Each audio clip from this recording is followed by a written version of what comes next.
श्रीमद् भगवद गीता गीता सार श्लोक 46। यवानर्थ उद्पाने सर्वथा समलतु तोदके तावान सर्वेषु वेदेषु ब्राह्मणस्य विजानता। एक छोटे से कूप का सारा कार्य एक विशाल जलाशय से तुरंत पूरा हो जाता है। इस प्रकार वेदों के आंतरिक तात्पर्य जानने वाले को उनके सारे प्रयोजन सिद्ध हो जाते हैं। तात्पर्य: वेदों के कर्म कांड विभाग में वर्णित अनुष्ठानों एवं यज्ञों का ध्येय आत्म साक्षात्कार के क्रमिक विकास को प्रोत्साहित करना है और आत्म साक्षात्कार का ध्येय भगवद गीता के 15वें अध्याय में इस प्रकार स्पष्ट किया गया है। वेद अध्ययन का ध्येय जगत के आदि कारण भगवान कृष्ण को जानना है। अतः आत्म साक्षात्कार का अर्थ कृष्ण को तथा उनके साथ अपने शाश्वत संबंध को समझना है। कृष्ण के साथ जीवों के संबंध का भी उल्लेख भगवद गीता के 15वें अध्याय में ही हुआ है।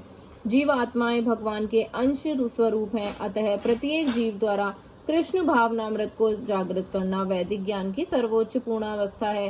श्री भगवत में इस पुष्टि की इस प्रकार हुई है: अहोबत अपश्रप चोड़ते गारिण्यानि यजसि ग्रह वर्तते नाम तु भव्यम ते पुस्तुत्पस्ते जुहुवु सुसन्यराया ब्रह्मानुरिचाम गृणन्ते येते।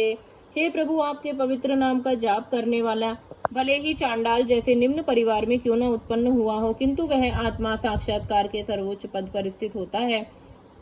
ऐसा व्यक्ति अवश्य ही वैदिक अनुष्ठानों के अनुसार सारी तपस्याएं संपन्न किए होता है और अनेकानेक बार तीर्थ स्थानों में स्नान करके वेदों तथा अध्ययन किए होता है। ऐसा व्यक्ति आर्य कुल में सर्वश्रेष्ठ माना जाता है। अतः मनुष्य को इतना बुद्धिमान तो होना ही चाहिए कि केवल अनुष्ठानों के प्रति आसक्त न रहकर वेदों के उद्देश्यों को समझे और अधिकाधिक इंद्रिय तृप्ति के लिए ही स्वर्ग लोक जाने की कामना न करे। इस युग में सामान्य व्यक्ति के लिए ना तो वैदिक अनुष्ठानों के समस्त विधि विधानों का पालन करना संभव है और न ही सारे वेदांत तथा उपनिषदों का सर्वांग अध्ययन का पाना सहज है।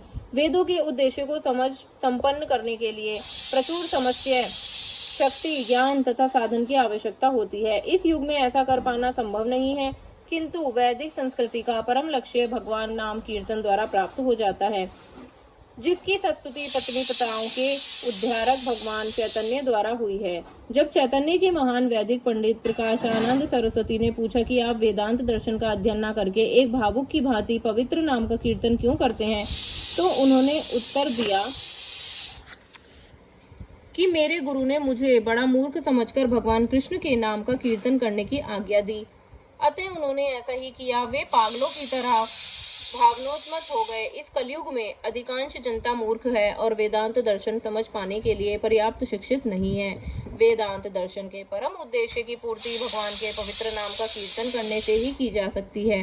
वेदांत वैदिक ज्ञान की प्रकाष्ठा है और वेदांत दर्शन के प्रणेता तथा भगवद गीता कृष्ण है। सबसे बड़े वेदांती तो वह महात्मा है जो भगवान के पवित्र नाम का जप करने में आनंद लेता है। संपूर्ण वैदिक रहस्यवाद का यही चरम उद्देश्य है। राधे कृष्ण।